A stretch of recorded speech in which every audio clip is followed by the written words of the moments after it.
बिस्मिल्लाहिर्रहमानिर्रहीम। अस्सलाम वालेकुम वरहमतुल्लाहि वबरकातुहू। आबिद राजा चैनल की तरफ से आज मैं अपने दोस्तों को बहुत ही प्यारा वजीफ़ा बताऊंगा।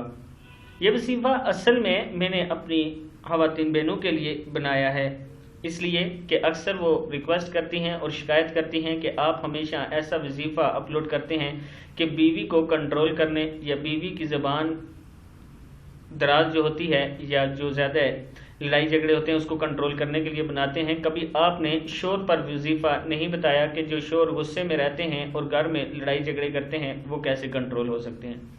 तो उसके लिए ये बहुत ही प्यारा अमल है। अमल स्टार्ट करने से पहले मैं अपनी तमाम दोस्तों से गुजारिश करूंगा कि इस चैनल को अगर आपने सब्सक्राइब नहीं किया तो कर लें ताकि डेली वीडियो आप लोगों तक पहुंच सके।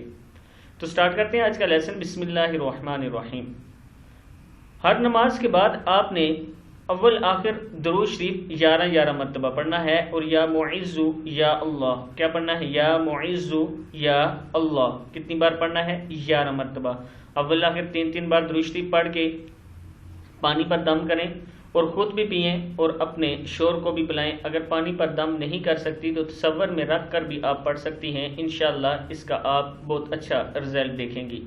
हर नमाज के बाद 11 मरतबा पढ़ना है अव्वल आखिर दुरूद शरीफ के साथ। उम्मीद है कि इस वीडियो से आपको फ़ायदा होगा और आगे इस वीडियो को आपने ज़रूर शेयर करना है। अस्सलामु अलैकुम वरहमतुल्लाहि वबरकातुहू।